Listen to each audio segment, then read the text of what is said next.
Hello and welcome everyone to Tuesday's edition of the Daily 8 on the News 8 Live Desk. Phil Penarski here with the top 8 stories that you need to know today. And before we get to those top 8, we do have some breaking news that was just sent into the newsroom that I want to make sure everybody is well aware of. An open murder charge has been filed for a deadly June shooting here in Grand Rapids. 38-year-old Ronald Amore Jr. was booked into the Kent County Jail earlier today. That is according to online records. He has been charged with the death of 35-year-old Jeremy Parnell back on June 29th. We will continue to follow and work to learn more on this case. We have a full web story up over on woodtv.com right now if you would like to know a little bit more information. And now let's get into the rest of the show with our top 8 stories of the day, and we begin over in Barry County.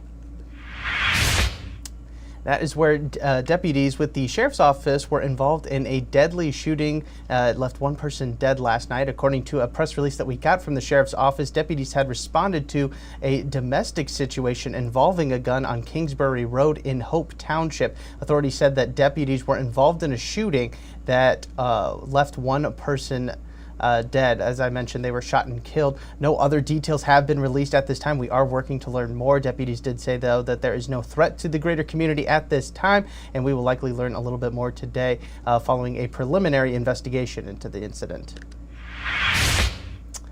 And a man who pleaded no contest to 2 counts of torturing his now ex-wife will spend at least the next 14 years in prison. Sal Apina Lucio was sentenced Monday for the crimes. He is said to have tortured his ex-wife multiple times, including electrocuting her and tying a noose around her neck and making her stand on top of a bucket.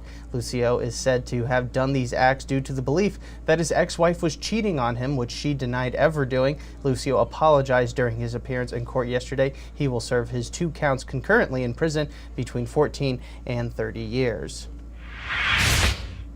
And News 8 is your election headquarters, and we are just a week away from the 2024 presidential election, Michigan being one of the key battleground states in this election. And we have seen an influx in campaign visits recently, and that continues into this week as well, as Senator J.D. Vance, the Republican vice presidential nominee, is making a stop near Holland this afternoon. Following that, he'll be part of a town hall held by Newsmax over at Cornerstone University here in Grand Rapids. And then tomorrow, former President Bill Clinton will be in West Michigan campaigning for Vice President Kamala Harris. Clinton will make appearances in Muskegon Heights, South Haven, and Benton Harbor tomorrow. We will have coverage of all of these events over on our newscast later on today.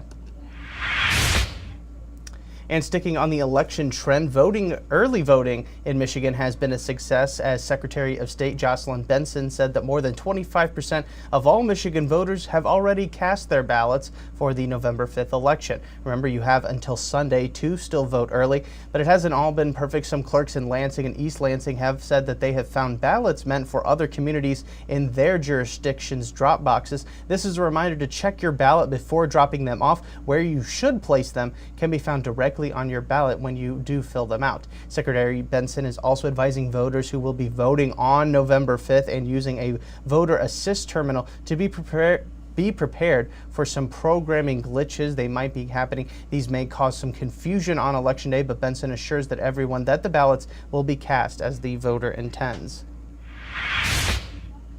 And the Gerald R. Ford International Airport is set to get some major upgrades, and that includes a new air traffic control tower. Renderings for the tower were released yesterday. The current tower has been in operation at the airport for the past 61 years and has hindered the expansion of the airport on several other projects. The tower at Ford Airport is now the second on the FAA's list of control towers to be replaced, behind the one down in Miami. The project is expected to cost anywhere between $60 to $70 million to move the tower. The hope is to get funding from Congress in the 2026 budget in order to get the project off the ground.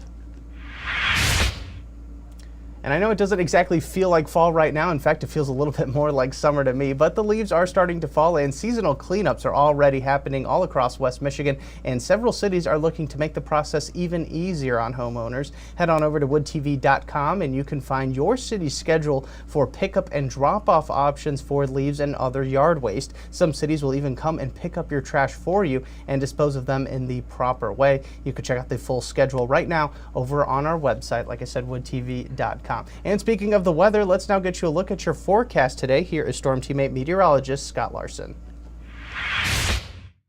Exceptionally windy and warm late October conditions as we get a glance outside in East Grand Rapids. A wind advisory is going to stay in effect through 6 o'clock this evening toward the lakeshore. That's where we could have gusts surpass 45 miles per hour as we continue forward into the afternoon and early evening. Here's a glance at high temperatures for today. Middle to upper 70s likely to be achieved in many locations. The record high for today is 77, set back in 1901. It looks like we're going to be able to break through that at 78 degrees this afternoon in Grand Rapids. A few spots could touch 80, including Niles, Dowagiac, and also Three Rivers later this afternoon. There's a look at some of the record highs and where we stand historically there. So again, many locations likely to snap through those. The trick-or-treating forecast as we get to Thursday, it looks like we'll have mostly cloudy skies, temperatures in the low 50s to begin trick-or-treating, falling into the mid-40s. You can find a full write-up on that on woodtv.com. All right, thanks, Scott. And we end today's show with a new partnership between New Holland Brewing Company and Dungeons & Dragons. The role-playing game is celebrating 50 years and has only grown in popularity in recent years. To honor the game's legacy, New Holland is introducing 2 new beverages with an aged stout and a bourbon whiskey. The company will also be releasing specialty merchandise, including dice for your next D&D campaign, as well as some clothing accessories like t-shirts, hats, and glasses. The drinks will be released next month.